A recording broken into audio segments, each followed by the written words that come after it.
Steelers Nation, what I'm about to share with you is going to blow your mind. The Mike McCarthy era in Pittsburgh just showed us exactly what we've been missing, and trust me, this changes everything for our team's Super Bowl chances this season. If you want to stay locked in on all the breaking Steelers news and insider analysis every single day, smash that subscribe button right now because you're not going to want to miss what's coming out of the Steel City. So here's the deal. OTAs just wrapped up on the south side of Pittsburgh at the UPMC Rooney Sports Complex, and the buzz coming out of those practice sessions is absolutely electric. I'm talking about a complete transformation in how this team operates, how they practice, and most importantly, how they're preparing to dominate the AFC North. After diving deep into everything that happened during these organized team activities, I've got some incredible insights that every single Steelers fan needs to understand as we head into the summer break before training camp fires up in Latrobe at the end of July. Let me paint you a picture of what's happening inside that building right now.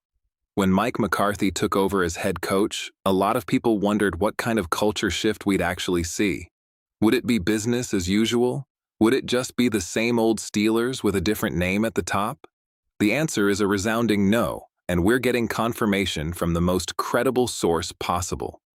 Big Ben himself, Ben Roethlisberger, still has his connections deep inside that Steelers facility, and what he's hearing is fascinating. According to sources telling Ben about McCarthy's early days in Pittsburgh, this new coaching regime has completely changed the energy and pace of how things operate.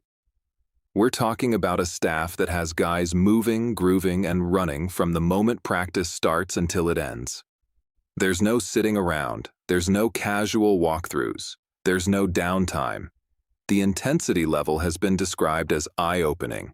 And for veterans who've been in that building for years, it represents a massive change from what they were used to. Now, here's what's really important to understand. Change isn't always a bad thing, right? In fact, when you look at where this franchise has been the last few years, dealing with early playoff exits and offensive struggles, change is exactly what the doctor ordered. What Ben's sources are telling him is that this coaching staff operates with a go-go-go mentality, and there's a clear plan for what all this intense work is going to produce on the back end. McCarthy isn't some rookie head coach figuring things out on the fly. This is a guy who's won a Super Bowl, who's coached at the highest level for years, and he knows exactly how to maximize every single minute of practice time. The reports filtering out about how McCarthy is structuring these OTA sessions are genuinely innovative.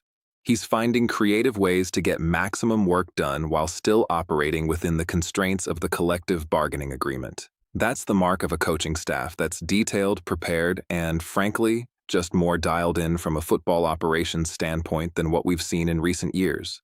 And look, I'm not here to completely trash the previous regime, but let's be real for a second. Mike Tomlin's superpower was always his ability to communicate, lead men, and keep a locker room together. That's undeniable.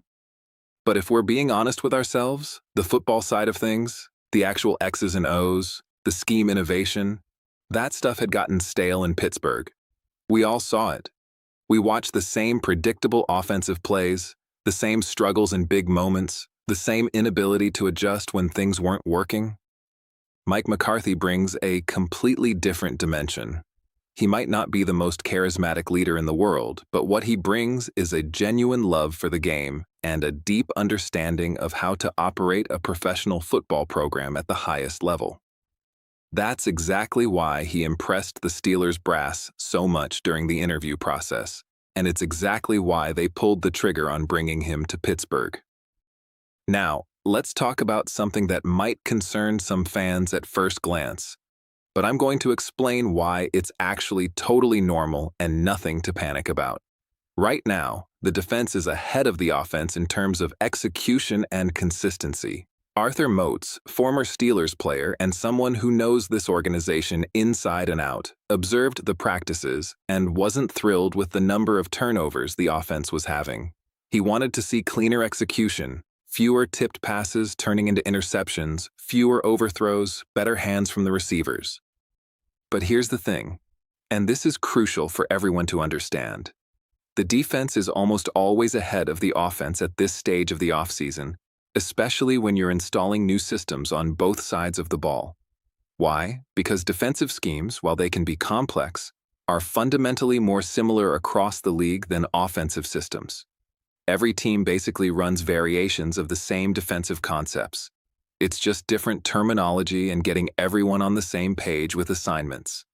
On offense, it's a completely different story. You're talking about a massive playbook with hundreds of concepts, route combinations, protections, and adjustments. It takes real time to build that chemistry between the quarterback and receivers, to get the timing down, to develop that rhythm that makes an offense hum. That's why you see defensive coordinators with a small play sheet, while offensive coordinators are carrying around what looks like a phone book on the sideline. Plus, let's remember what happened with Aaron Rodgers last year with the Jets. He didn't take a single team rep during OTAs, and while they worked through some bugs early in the season, Rodgers still threw 4 touchdowns in the season opener. This year, Rodgers participated in almost all of the OTA sessions except for the final week, which means those bugs are getting worked out earlier in the process. By the time we get to Latrobe for training camp, this offense should be ready to hit the ground running at full speed. Now here's where things get really exciting from an offensive scheme perspective. If you've been following the offseason narrative, you might have heard people saying McCarthy is just going to copy and paste what he did in Dallas and bring that exact system to Pittsburgh. That's completely wrong, and McCarthy himself has made it crystal clear that's not the plan.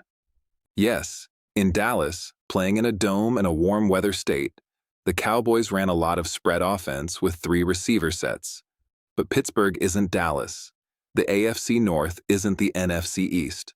McCarthy understands that, and he's made it abundantly clear he wants to build a ground-and-pound, physical, smash-mouth style of offense that's built to win in this division. Think about it. You're playing the Ravens twice a year, the Bengals twice a year, the Browns twice a year. These are physical, defensive-minded teams in most cases. You need to be able to run the football. You need to be able to control the line of scrimmage. You need to be able to play in bad weather in December and January. What I'm expecting, and what the indications are pointing toward, is that this offense is going to look much more like what McCarthy ran in Green Bay than what we saw in Dallas. We're talking heavy personnel groupings with multiple tight ends on the field. We're talking 2 running back sets with a fullback leading the way. We're talking about a physical downhill running game that sets up play action and creates explosive opportunities in the passing game. And here's what's beautiful about the personnel the Steelers have assembled. This offense can be incredibly multiple and diverse in terms of formations and personnel groupings.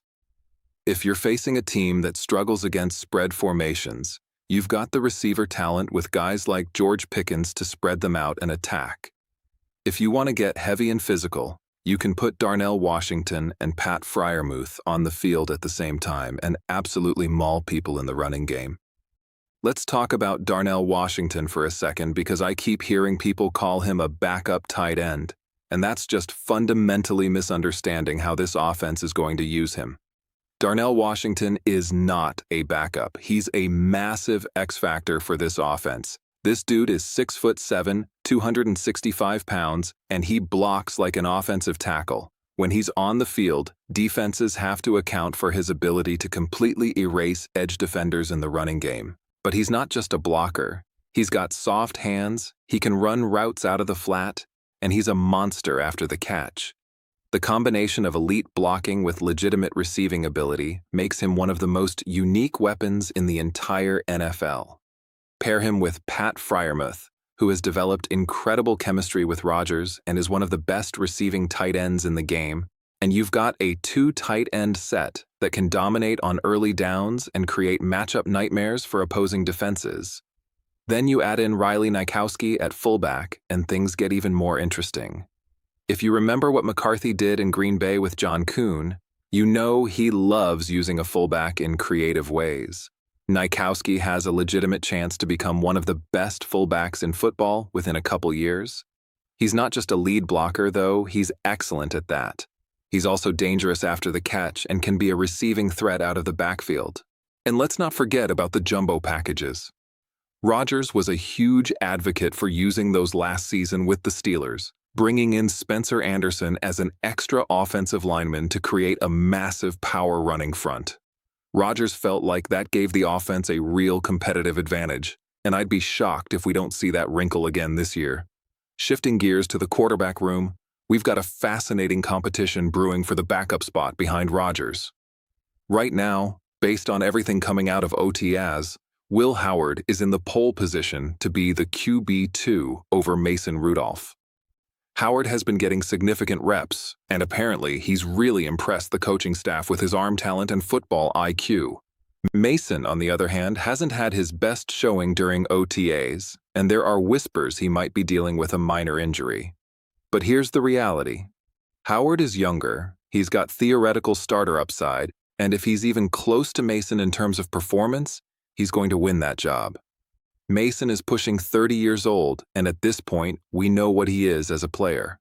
That said, Howard still has to prove it when the pads come on in training camp and during the preseason games. If he struggles with turnovers or doesn't look ready for the moment, the Steelers could absolutely stick with Mason or even make a roster decision that sends Howard elsewhere. The opportunity is there for Will Howard, but he's got to seize it.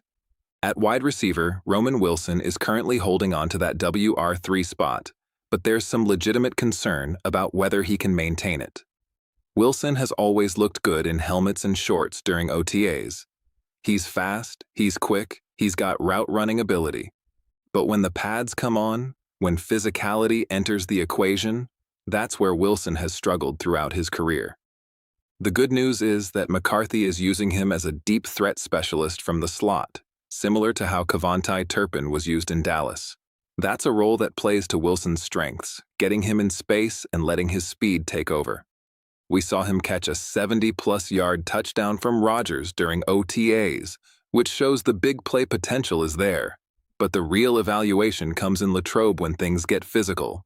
On the offensive line, Spencer Anderson has maintained his grip on the starting right guard spot throughout OTAs, and right now it looks like his job to lose heading into training camp. There's going to be a three-way battle between Anderson, Mason Cole, and rookie Zach Frazier once we get to Latrobe. But Anderson has the inside track. If the Steelers don't bring in another veteran option, I'd expect Anderson to be the Week 1 starter. Now let's flip to the defensive side of the ball, where things are getting really interesting. The biggest schematic shift you're going to see under new defensive coordinator Patrick Graham is a heavy emphasis on two high safety shells. The Steelers did start playing more two high in the second half of last season, which helped the defense improve. But Graham is going to make it the foundation of this entire defensive system from day one. The beauty of starting with two safeties deep is the flexibility and deception it creates. You can drop into any two-high coverage concept, whether it's cover 2, cover 4, or various match coverages. But you can also rotate down into single high looks post-snap, giving you access to cover 1 and cover 3. Offenses have a much harder time diagnosing what you're doing when you're disguising your intentions pre-snap. The obvious concern with two high structures is vulnerability against the run. If you've got both safeties playing deep, that's one fewer defender in the box, which theoretically makes you easier to run on. But that's where the big nickel position comes into play, and it's absolutely critical to making this defense work. The big nickel is a hybrid player who's big enough and physical enough to function almost like a linebacker against the run, filling gaps and taking on blocks, but also skilled enough in coverage to handle slot receivers. It's an incredibly specialized role, and there aren't many players in the NFL who can do it at a high level. The Steelers just happen to have one of the best in the game. Jalen Ramsey might be 31 years old, and he might not be the elite outside cornerback he was in his prime, but he's absolutely perfect for this big nickel role. He's 210 pounds, which gives him the size to be physical against the run. He's one of the best tackling defensive backs in the league, and he's still incredibly smart and instinctive in coverage. Ramsey brings intimidation and physicality to the slot position in a way few players can. He can match up against slot receivers in coverage, but he can also shoot gaps, blow up running backs, and set the tone against the run game. Having him in that role allows Graham to stay in two high structures without getting gashed on the ground, and that's going to be absolutely crucial for this defense. Beyond the two high shells, expect a ton of deception and disguise from this defense. Graham is known for getting creative with his fronts, threatening blitzes from multiple angles, and then dropping unexpected players into coverage. The Steelers have elite blitzers all over the roster. Patrick Queen and Peyton Wilson are both excellent blitzers at linebacker. Ramsey is dangerous as a blitzer from the nickel spot. Deshaun Elliott and Jaquan Brisker are both aggressive, physical safeties who can bring heat. Graham is going to use those weapons to keep opposing quarterbacks guessing and uncomfortable. And when the Steelers want to get really aggressive on third downs or in critical situations, they can lean on their elite man coverage ability on the outside with Joey Porter Jr. and Jamel Dean. Both of those guys are legitimate shutdown corners who can press and play man coverage against anybody in the league. The best defenses in the NFL can play great man coverage, and the Steelers are absolutely built to do that this year. Imagine this scenario. 3rd and 7. The defense shows too high, the offense thinks they're getting a zone look, and then boom, the Steelers rotate to cover one robber with Porter and Dean locked up on the outside receivers in press man. That's going to create turnovers and negative plays all season long. I'm also expecting a bigger role for Peyton Wilson in this defense. He's taken on more communication responsibilities, which suggests the coaching staff has major confidence in his football IQ. But beyond that, Wilson is an elite blitzer and a sideline-to-sideline athlete who fits perfectly in Graham's system. I think we're going to see him unleashed in ways we haven't before, and he could genuinely become one of the best linebackers in the AFC this season. One final note on defense. Keanu Benton has been playing nose tackle throughout OTAs, which is interesting given that he primarily played the 3-technique and 4-eye positions last year. Benton is massive and strong, but he's struggled with pad level at times, which makes it harder for him to anchor against double teams at the nose. If new defensive line coach Carl Dunbar can coach him up on his technique and get him consistently playing with lower pad level, Benton could unlock a completely different level as a player. He's got all the physical tools to be one of the best nose tackles in football. It's just about refining the technical details. So where does all this leave us as we head into the summer? Steelers Nation, I'm telling you right now, this is the most excited I've been about this team in years. The coaching staff is different. The energy is different. The scheme on both sides of the ball is more creative and better suited to the roster. And most importantly, we've got a legitimate Hall of Fame quarterback in Aaron Rodgers leading this offense. This is the best Steelers team we've had since at least 2022, maybe longer. The pieces are in place for a legitimate Super Bowl run, and if things come together the way I think they will in training camp, we could be looking at one of the most dangerous teams in the entire AFC. On a scale of 1 to 10, my excitement level is sitting at about an 8 right now, and I think that's exactly where it should be. We've got question marks to answer, sure, but the foundation is there, the talent is there, and the coaching is there. Let me know in the comments where your excitement level is at, and make sure you're subscribed so you don't miss any of the breaking news and analysis as we get closer to training camp. Here we go, Steelers.